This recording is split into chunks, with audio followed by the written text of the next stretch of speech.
Welcome to the Great Detectives of Old Time Radio. From Boise, Idaho, this is your host, Adam Graham. If you have a comment, email it to me, box13@greatdetectives.net. Follow us on Twitter @Radio Detectives and become one of our friends on Facebook. Facebook.com/Radio Detectives. Before we get started, I want to encourage you to pick up your copy of All I Needed to Know I Learned from Columbo or All I Needed to Know I Learned from Dragnet. In these two ebooks, I examine the lives and careers of 8 great fictional detectives or policemen, as well as life lessons that can be learned from them. Included in these books are Sherlock Holmes, Joe Friday, Johnny Dollar, Boston Blackie, Dan Holliday, and many more. They're available in any fine ebook store or through audible.com or the iTunes store, and they can also be bought at store.greatdetectives.net with all my books, audiobooks, and ebooks. Well, now it's time for today's episode of Boston Blackie. The original air date, May the 7th of 1946, and this one is The Winthrop Jewelry Company Thefts.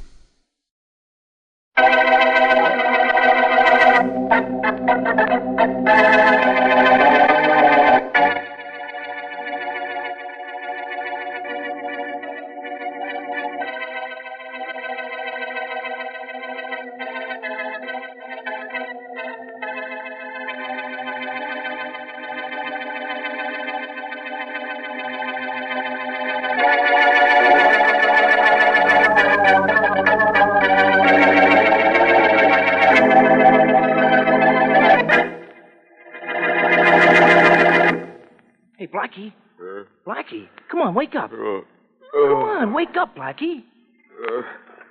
What's the matter, Shorty? Nothing's the matter, Blackie. There's an insurance man here who wants to see you. Well, tell him I don't want any. I told him that, but he says he don't want to sell you nothing. He wants to give you something. Yes, $10,000, Blackie. Huh? Who are you? He's the insurance guy, Blackie. I'm sorry to disturb you so early in the morning, Blackie, but I'm Emil Barnes, agent for the Rodley Insurance Company. Well, that doesn't sound like any reason to wake me up. Then I'm going back to sleep. Perhaps you'll open your eyes for $10,000? For that, I wouldn't even open one eye. No? No. Go away, little man. I'm sleepy. I realize that, and I hate to be so persistent, but, Blackie, I want you to do something for me. I want you to do something for me, too. Leave me alone. I won't offer you money again, Blackie. Instead, I'll offer you a mystery. A mystery I'll guarantee you can't solve.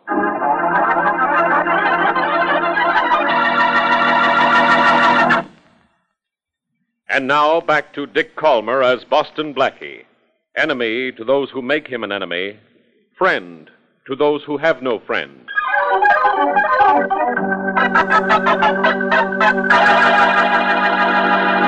Barnes, you think there is a mystery I can't solve? Well, solving this one calls for an expert, Blackie. Is that so? Mm-hmm. Oh, Shorty, should I be modest or should I admit he came to the right man? Just be yourself, boss, and solve it for him. Thank you, Shorty. And now, Barnes, what's this mysterious mystery I can't solve? Well, it's this, Blackie. My company carries the theft insurance for the Winthrop Jewelry Company. Now, almost every day for the last month, a diamond has been stolen from the workroom where the diamonds are set into. Rings, clips, brooches, and so forth. Mm-hmm. Now, there are 3 diamond setters in the shop, and we know one of the 3 is guilty. Which one? Well, that we don't know, Blackie. Nor do we know how the diamonds are stolen.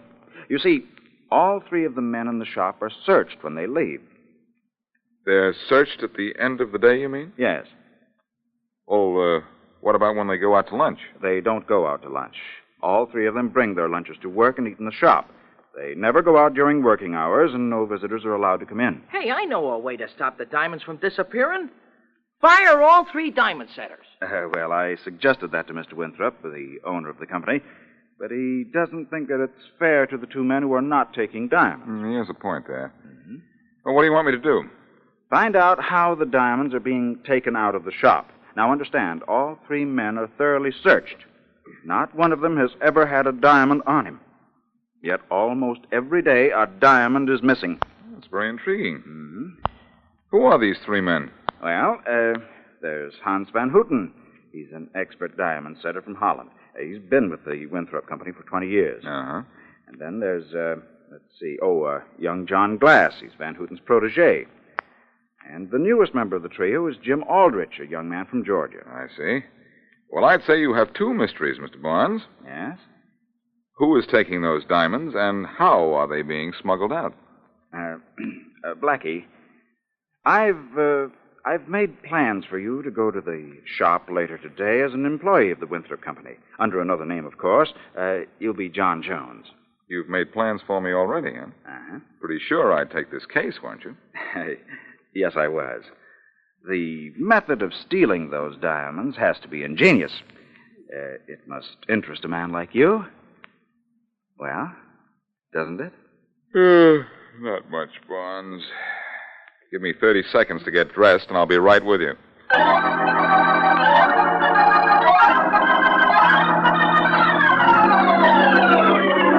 Here is an order for 3 2-carat diamonds to be set in a platinum ring. Jim, this job I will give to you. Thanks, Van Houten. Soon as I'm through with this polishing machine. Think you ought to trust him with diamonds, Van Houten? Why not, John? I know why he says not to trust me. Glass here thinks that I'm the guy who's stealing the diamonds. John, you should not say such things. Well, one of us is taking the diamonds out of here, and I know I'm not, and I don't think it's you, Mr. Van Houten, so who's left? I'm left. But either you or your pal Van Houten can be taking them. Maybe both. How much are you selling them for, huh? Why, you dirty... Take your hands off of me. Sure, I'll take my hands off you. Boys, Please, boys, no fighting. It'll do no good to fight. Fighting will not bring back the stolen diamonds. Fighting will not prove who is guilty of this terrible thing. We must not fight. I agree with you, Van Houten.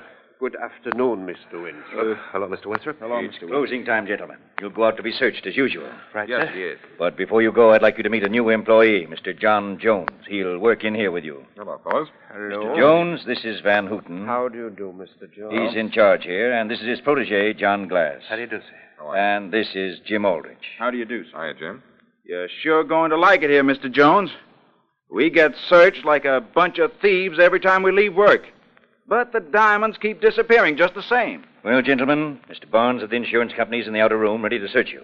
This won't go on much longer, though. No. Why not? You know who's taking the diamonds? Mr. Barnes told me this morning that he's on the verge of naming the guilty one. Thinks the case is as good as solved. Oh, he does. Now, you'd better go in and be searched. See you in the morning, fellas. Right. So long. All right, Blackie. You're free to look around now. Thanks, Mr. Winthrop.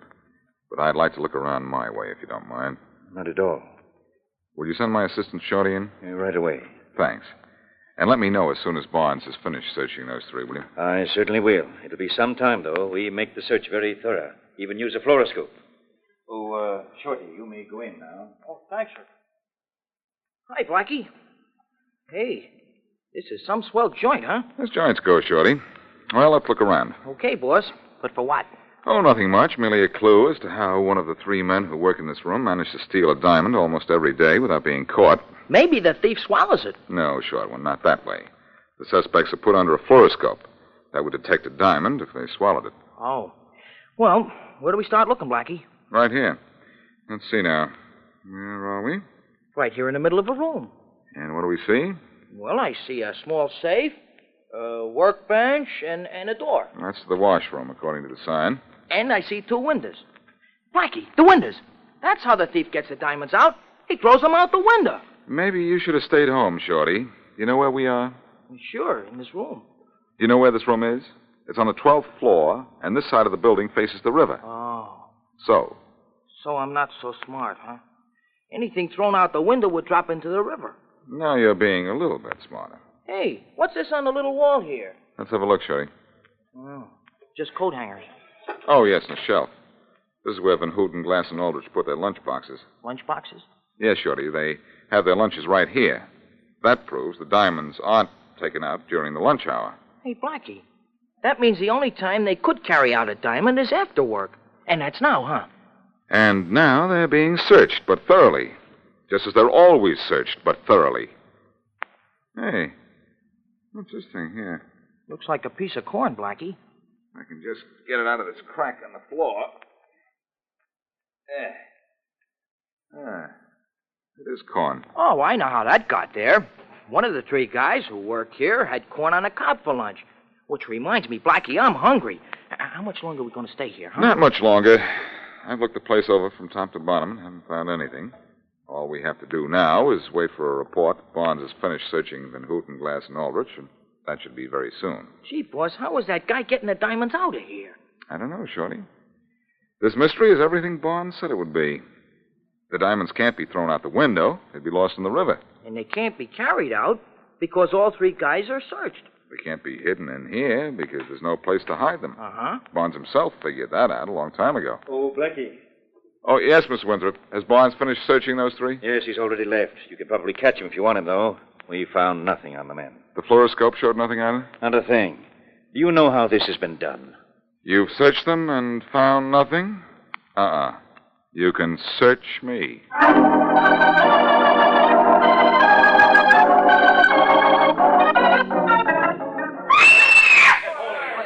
What's the trouble here? What's the trouble? All right, now, step back, all of you. Let me see here. Let me see. Ah, shot to death. What's the matter here, officer? Uh-oh. Stand back, mister. This fellow's been shot. That's Barnes, Emil Barnes from the insurance company. You know him, huh? Only slightly, officer. He was doing a little investigation for the Winthrop Jewelry Company. Oh, you don't say. He left the Winthrop Company just now, huh? Yes, and so did I. I was trying to catch up with him. But it looks like somebody caught up with him before I did.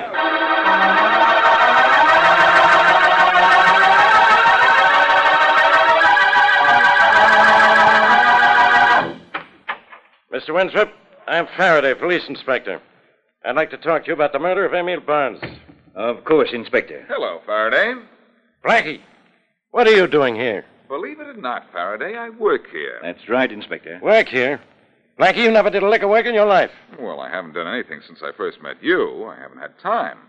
I've been too busy solving your cases. Come on, why are you here? He's employed here, Inspector, as a diamond setter. What? It's all very simple, Faraday. Even you should be able to understand it. You're here to investigate the death of Emil Barnes, aren't you? Yes. And I suppose you know who killed him. I do. One of three men, Faraday. Van Houten, Glass, or Aldrich. Because one of these three is stealing diamonds from the diamond setting room. Stealing diamonds? What's that got to do with Barnes' death? Everything. Barnes was trying to find out how the diamonds were being stolen. He couldn't do it, so he asked me to try. I just started working. I suppose you've solved the case already. No, I haven't any idea how it's done. The diamond setting room is on the 12th floor, facing the river, and all three diamond setters are thoroughly searched before they leave the shop. But the diamonds keep on disappearing, Inspector. Well, they do, huh?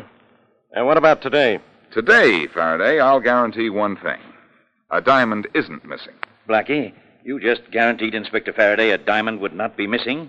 Well, I don't see how one could be. I don't either.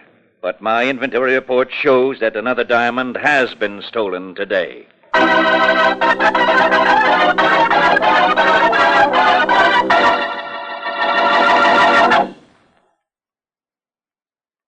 Now back to Boston Blackie.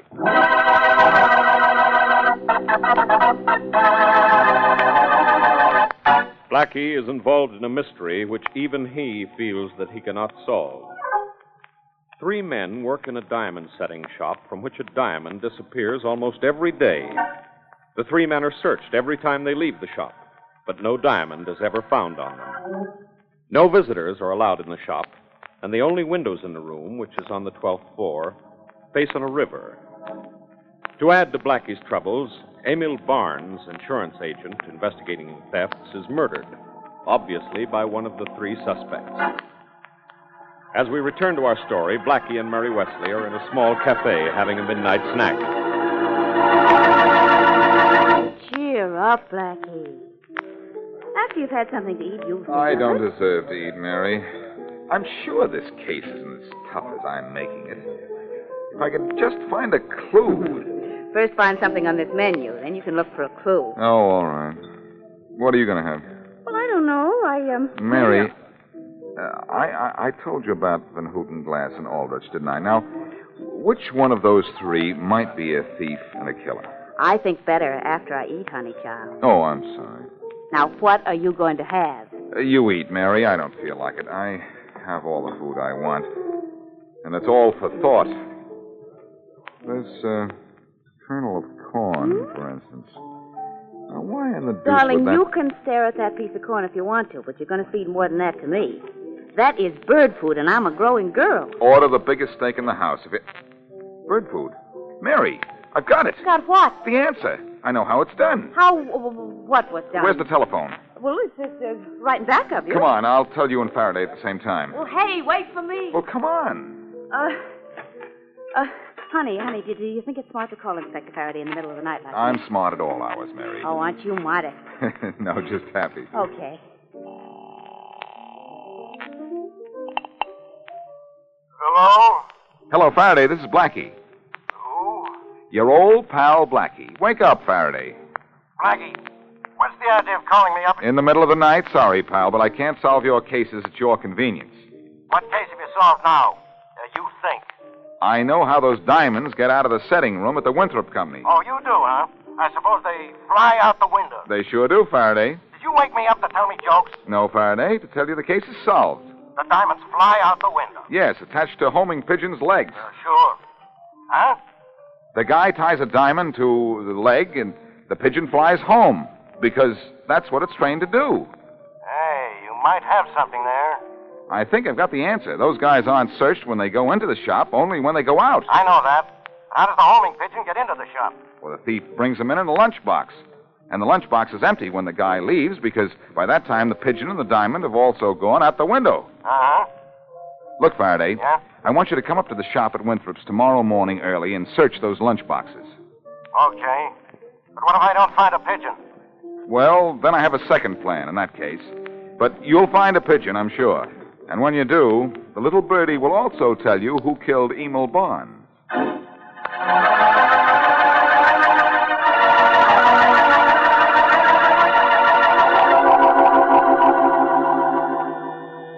You are having trouble polishing the diamond, Mr. Jones. I may help you, perhaps. No, thanks, Van Houten. I'm getting it. Hey, Jones, Yes, Mr. Glass? what was that Inspector Faraday doing here a little while ago? I don't know. I know. Do you, Aldrich? I think he was looking through our coats and lunch boxes for a clue. What's the matter, Aldrich? Got a guilty conscience? Not especially. Not much. Boys, we must not argue. It will not help anyone. If one of us is stealing the diamonds, the police will... answer the phone, someone. I'll get it. Hello? Mr. Jones, please. Just a minute. For you, Jones. Thanks. Here. Now let us get to work. There's much to do. Hello? Blackie, this is Faraday. Oh, yes. You wanted me to look in the lunch boxes, huh? Yeah. You said I'd find a pigeon in one of them. Yes? Well, what do you think I found in those lunch boxes? What? Lunch. No. Yeah, bird brain. Oh, look, where are you? In the next office. Okay. I want to try one more thing. What I told you to do last night. Check? Yes. I know what I ought to do. Forget you even exist. But I guess I'll go through with the rest of your plan. When? When? Now. You go back to your workbench, just as if nothing happened. And I'll come in and throw you out. Swell. But make it look good. Oh, don't worry. I'll be enjoying every minute of it. Goodbye. Who was that, Jones? Oh, one of the guys in the accounting office downstairs. He thinks that I was... Blackie, what are you doing here? Blackie. Boston, Blackie? Well, I'll... I don't know what you'll be, Glass, but I'll be going. I'll see you will, Blackie. I told you last night to get out of this case. Well, you're all wrong. You're just getting in my way. And I was just leaving, too, Inspector. So your name is Jones, huh? Was. Spying on us, huh? Also was. We do not like spies, Mr. Boston Blackie. Never mind that, Van Houten. I don't like guys who waste my time. And this guy's been wasting my time with a phony idea how those diamonds were being stolen. Now get out of here, Blackie. Get out and stay out. Okay, Faraday, you win. I was wrong. Huh? You admit it. And you must be sick. I am sick, Faraday. Sick of trying to help you out of jams. You get to the bottom of this your own way. I'm going someplace and get well.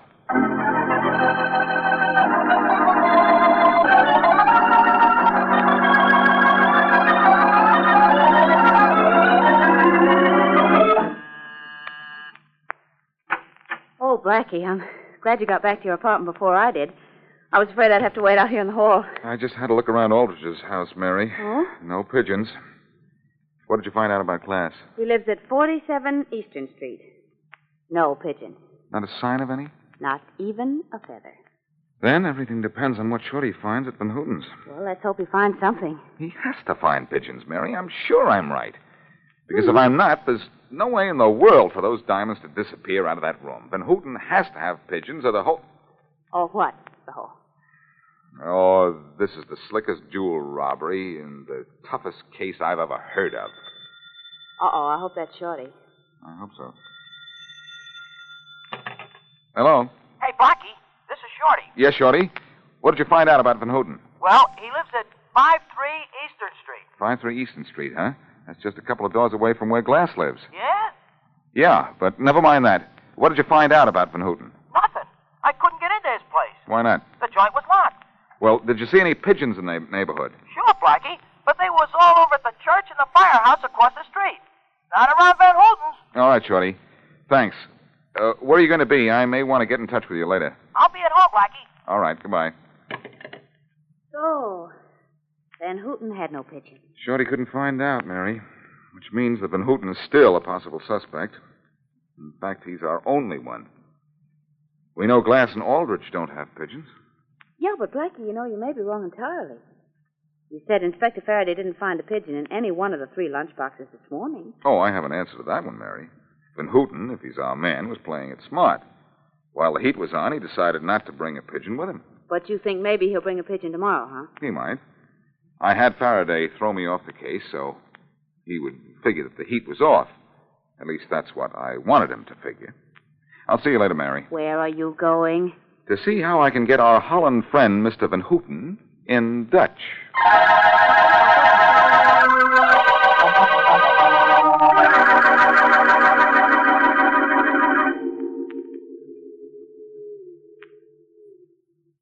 Hey, Blackie, it's miserable up here. Why didn't you tell me we was going to stand up on a roof at this hour of the morning? The janitor here told me yesterday that Van Houten kept pigeons, so we're here to watch his pigeon cote. And, Shorty, anyone with any sense would know that it'd be on the roof. I'd rather have no sense and not be here. You've got something there, short one. Hey, what time is it? 4:30. Gee, still plenty dark. And those noises the pigeons are making, they're plenty scary. They are to me, too. Now, stand behind that chimney. I'm telling when Van Houten will come up for his pigeon. He lives downstairs, Blackie.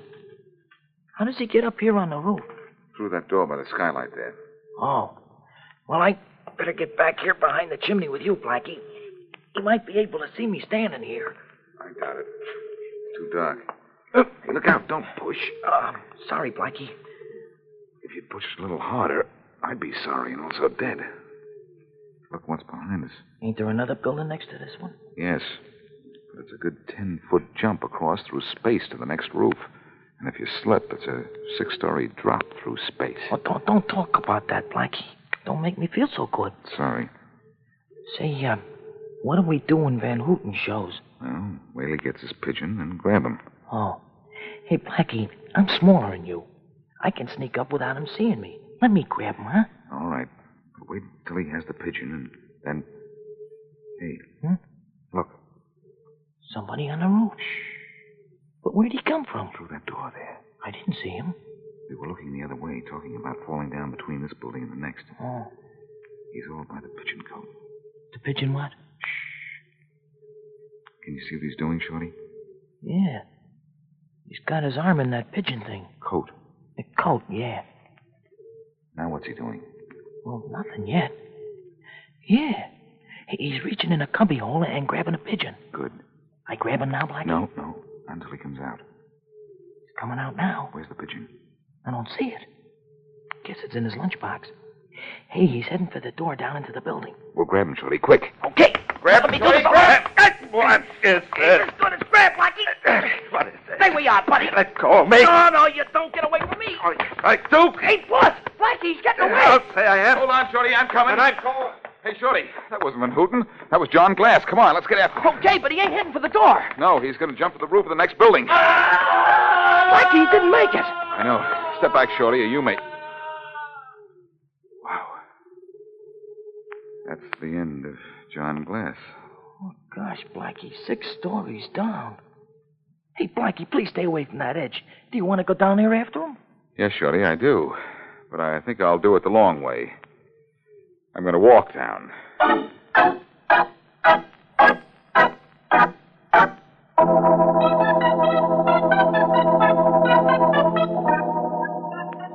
Blackie, how many pigeons are there in this park? I don't know, Mary. Why? Well, I want to know how many more pigeons you're going to feed before you feed me. Oh, you're not only hungry, but ungrateful, Mary. Thanks to a pigeon, I solved the most baffling jewel robbery I've ever come across. I take it all back. That John Glass certainly had a clever idea, didn't he? A little too clever. He got the idea when he became friendly with Van Houten. Saw how the homing pigeons came back from wherever he released them. He used Van Houten's pigeons to fly the diamonds back here, and Van Houten didn't know a thing about it. Say, what did he use for the pigeons to carry the diamonds in? A small round capsule. He found several of them in the pigeon cote, and one with the diamond still in it. Well, that certainly proves what you already knew, didn't it? Yes, it did.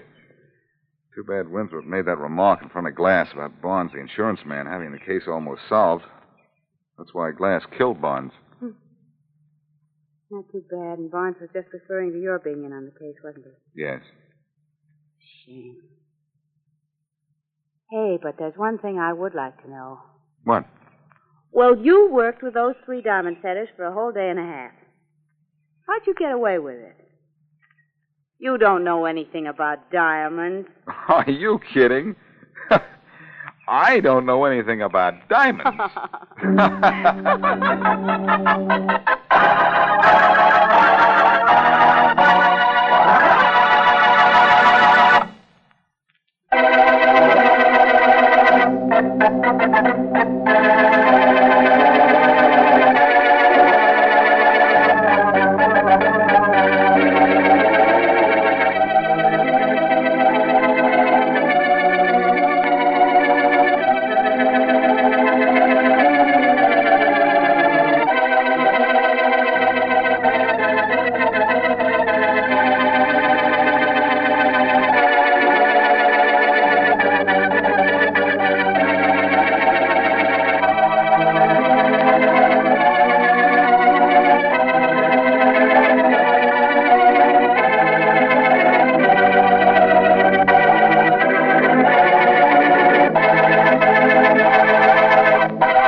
This is Andrea J. Graham, author of the Web Surfer series. Oh, and a Madam's Wife. You're listening to the Great Detectives of Old Time Radio.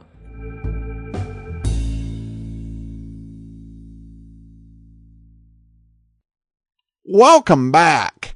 Blackie's decision and sneezing at $10,000 suggests that somewhere he's got quite a bit of money, which means that Faraday fingering him in all of these cases as the prime suspect is even a little bit more suspect. The plot of this episode actually calls to mind the key problem at the center of the 1939 movie Nick Carter, Master Detective, which also had thefts occurring, although in this case it was plans, at a company where everyone was searched every day when leaving. Though this one had a different solution. Though I think the one they came up with in the Nick Carter movie may have made more sense. I am no expert in homing pigeons, but I am really questioning the logistics of this. I mean, are they really so quiet?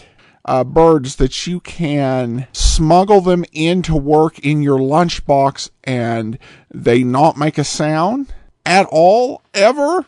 And it does seem like the law of averages would say that if every single day you went into the bathroom and released a carrier pigeon, that one of the other two guys in the shop would walk into the restroom, unless they locked, I guess. But I don't think the episode indicated that it was the type of washroom where only one person could go in. Or if they see you walking in with your lunchbox or the bird, this just seems like a really messy way to go about a robbery. I mean, clever, but I'm not so sure it would work. If there are any experts in carrier pigeons, I would appreciate your expert feedback on how plausible this idea is, because I'm having trouble buying it. Well, we turn now to listener comments and feedback.